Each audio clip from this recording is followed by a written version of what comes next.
Hoje a igreja lembra o dia do Papa. Nosso Papa é o Papa Francisco. Tu és Pedro, e sobre esta pedra eu vou construir a minha igreja.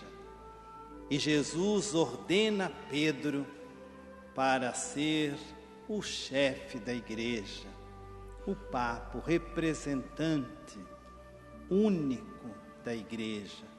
Essa promessa se perpetua pelos milênios afora, até nos dias atuais, onde o nosso Pedro se chama Francisco.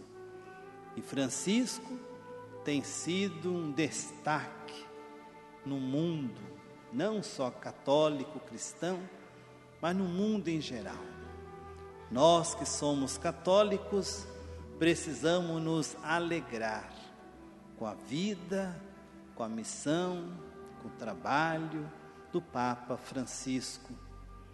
Ultimamente ele publicou a sua primeira encíclica, Laudato Si, que é uma encíclica direcionada à dimensão do resgate desse mundo do meio ambiente, o mundo da nova terra, e é tida pelos estudiosos como o melhor documento jamais produzido na história e entre cientistas.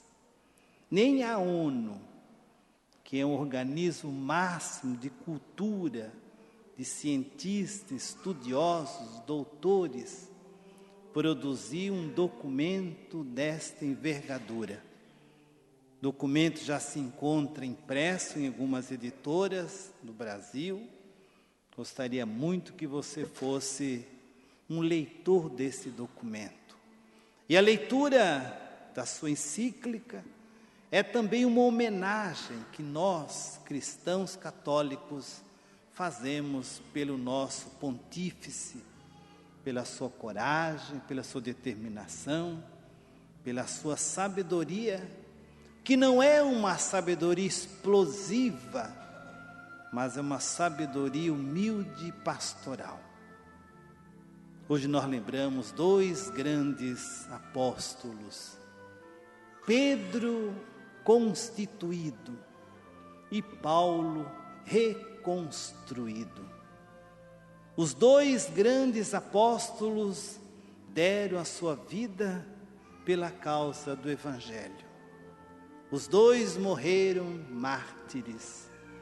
Pedro no ano 64 e Paulo no ano 67. Os dois verteram sangue naquilo que eles entendiam e compreendiam do Evangelho. Viveram até as últimas gotas aquilo que eles acreditavam. Pedro, uma figura iminente. Pedro significa pedra, aquele que foi tirado da pedra, aquele que foi formado pela pedra. Pedro tantas vezes negou Jesus, e era o apóstolo querido, predileto, apóstolo escolhido para se tornar o chefe, o coordenador do colégio apostólico. No final da sua vida, Pedro vai a Roma, e ali ele vai encontrar-se com martírio. Nessa década, o Império Romano dominava, era Nero quem era o imperador, e Roma vertia sangue, e a alegria dos romanos pagãos era a festa dos circos romanos, onde os romanos se reuniam para se divertirem, vendo os cristãos sendo comidos, devorados pelos leões.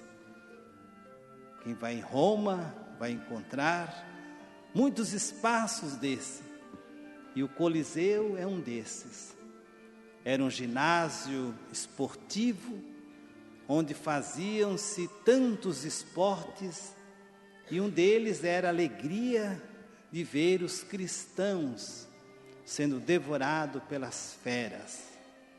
No subsolo do Coliseu havia um depósito onde se guardavam os leões famintos, e os cristãos que se renegavam, renegavam a fé idolátrica dos romanos, era condenado a esse tipo de pena de morte. Pedro, quando chega, ele vai pela Via Ápia, que era o caminho que dava acesso a Roma naquele tempo. Pedro teve uma visão. Pedro ficou com medo. E Pedro, quando começa a caminhar pela Via Ápia, e certamente cheirou o sangue dos cristãos, Pedro volta, como que correndo. E na volta de Pedro, ele encontra Jesus, que ia para Roma. E aí vem a grande expressão: Quo vadis, Petrus? Para onde vais, Pedro? Disse Jesus para Pedro. Aliás, Pedro perguntando para o Senhor: para onde o Senhor vai? E aí Jesus vai indicar para ele: eu vou para Roma, já que você não quer ser crucificado como eu vou ser crucificado mais uma vez. E aí Pedro cai em si. Foram tantas as vezes que Pedro renegou Jesus, foram tantos momentos que Pedro teve essa vertigem de negar o Senhor na hora difícil. Porque é fácil a gente acreditar e aceitar Jesus nas horas fáceis. Difícil, irmão, é acreditar e aceitar Jesus na hora difícil, na hora limite do meu testemunho. É ali que eu deveria, ou que eu devo dar testemunho de Jesus. A história, a tradição diz que Jesus ficou tão impactado com a atitude covarde de Pedro, que ficou cravado numa rocha os pés do Senhor. Quem for a Roma um dia, visitar ali as catacumbas de São Calixto, na Via Ápia, aliás, por sinal, é um dos únicos caminhos que ainda existem, que eram os caminhos romanos naquele período, era coberto de pedras. Hoje temos o asfalto, claro, né? Ali você vai encontrar uma pequena igrejinha, onde se guarda até hoje esse símbolo dessa pedra que está cravado ali, os pés do Senhor. E ali que Pedro foi crucificado. E Pedro, segundo a tradição, os romanos crucificavam os cristãos, como o nosso crucifixo indica. Pedro diz: eu sou indigno de ser crucificado de cabeça para cima. Quero ser crucificado de cabeça para baixo.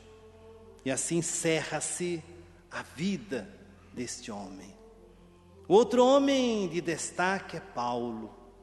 Paulo significa o baixinho, o invocado.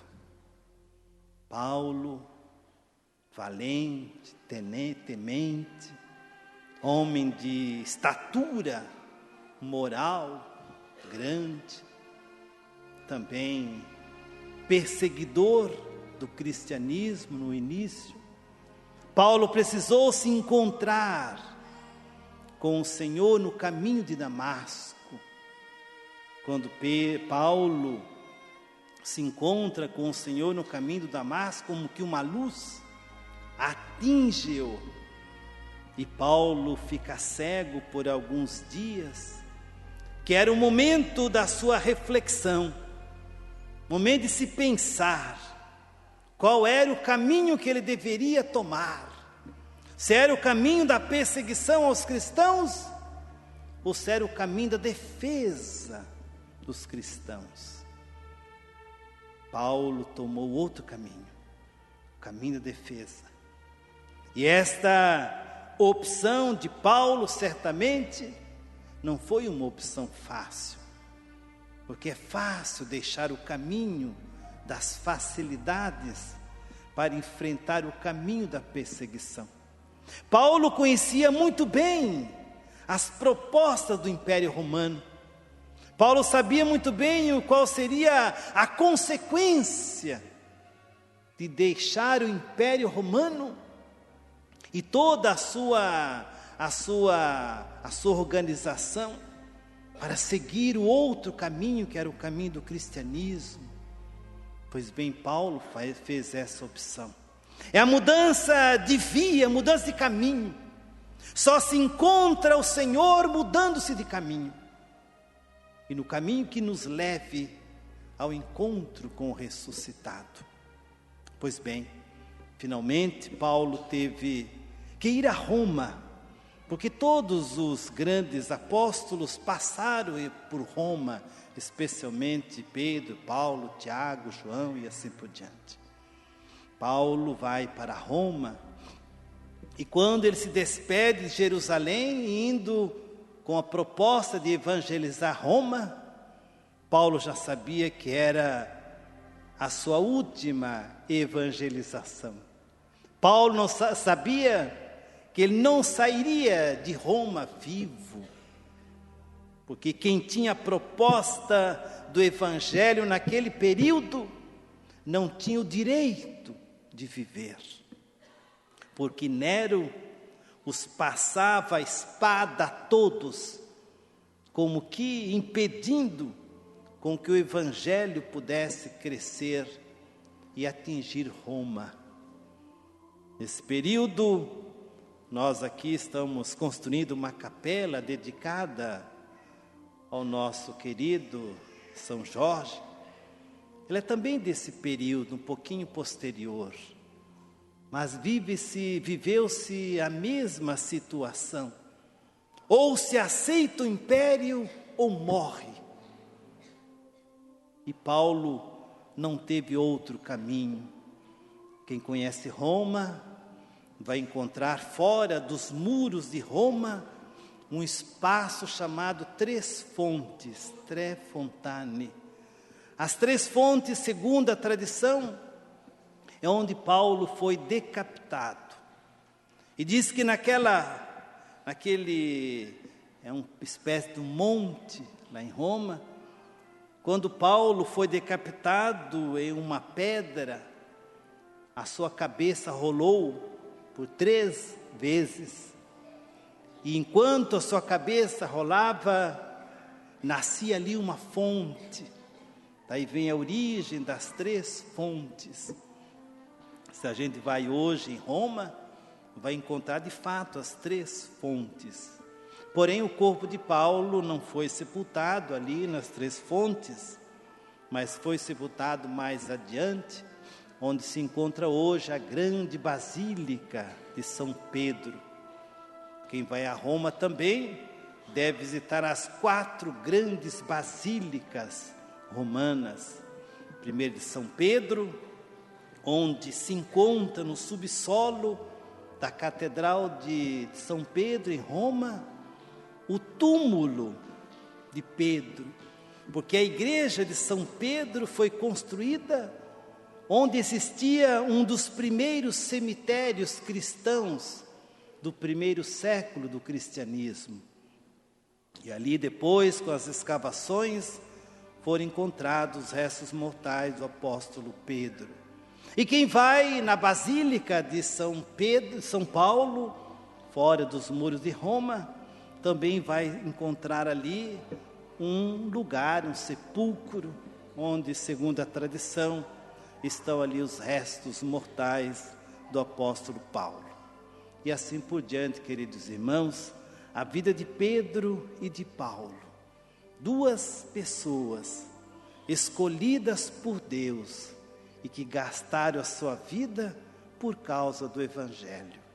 Quando nós olhamos Pedro e Paulo, nós deveríamos nos perguntar: o que eu estou fazendo pelo meu cristianismo? O que eu estou fazendo da minha fé? Eu sou fiel na proposta daquilo que eu acredito no Evangelho, em Jesus Cristo? O que é Jesus Cristo para mim? Jesus Cristo é um subterfúgio. Ambos morreram a sós, sem ninguém os acompanhando, ninguém para os assistir.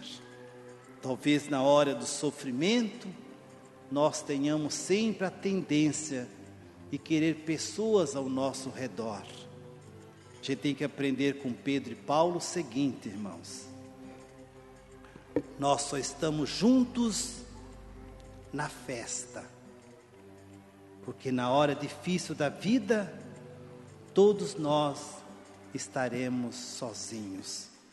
Cuidado para a gente não se iludir. Crê em Deus Pai Todo-Poderoso,